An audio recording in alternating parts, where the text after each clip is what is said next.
Jonice Webb, clinical psychologist and author of Running on Empty. This is the fourth of my video series about childhood emotional neglect, or CEN. Today I'm going to talk with you about what happens when a child grows up with a combination of abuse and emotional neglect from his or her parents. How does that affect the child once he grows up? Here's why I think it's so important to talk about this. People, including mental health professionals, generally think of abuse and emotional neglect as all one thing. Typically, we lump CEN in with abuse and mistreatment. But I have spent the last year trying to help us all realize that they are very different experiences for the child and that they have separate and independent effects once that child becomes an adult. First, let's define what they each are and how they're different. Most everyone knows the definition of child abuse. It's when a parent mistreats a child physically, verbally, emotionally, psychologically, or even sexually. On the other hand, CEN is when a parent fails to respond enough to a child's emotional needs. So abuse is an event that happens to a child, whereas CEN is something that fails to happen for a child. If you think of abuse as the equivalent of a punch, CEN is like failing to water a plant.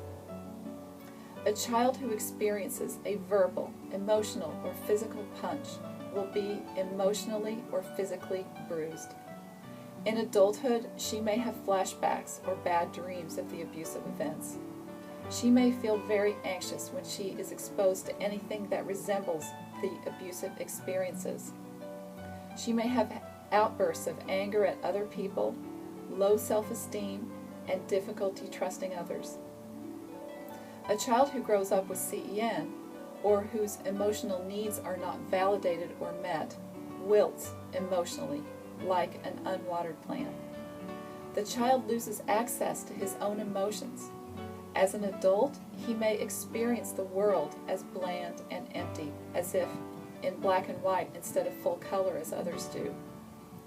He may feel alone in the world and question the point of being alive.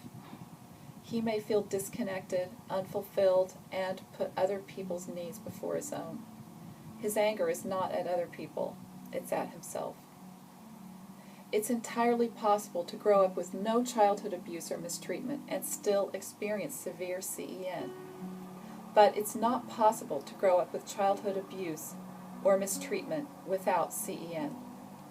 Because a parent who is mistreating or abusing his child is, by definition, failing to respond to that child's emotional needs, which is CEN.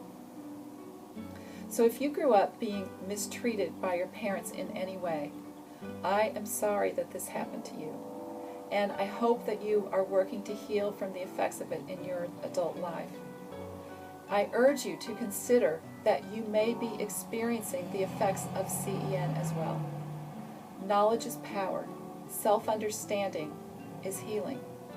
Being able to see the two different sets of problems and their two separate causes will help you work through them much more efficiently and effectively.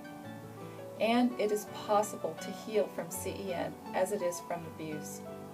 I have designed a special program for healing from CEN. Since CEN is a parent's failure to act, it's not visible or memorable, so it can be very difficult to determine whether or how CEN is affecting you in adulthood. I hope you'll visit my website, emotionalneglect.com, to take the Emotional Neglect Questionnaire, which can help you answer those questions. And also, see my book, Running on Empty, Overcome Your Childhood Emotional Neglect, for a lot more information, including how childhood emotional neglect happens, how it looks and feels in adulthood, and how to heal from it. It's available on my website, through Amazon, or it's at your local bookstore. Thanks for watching.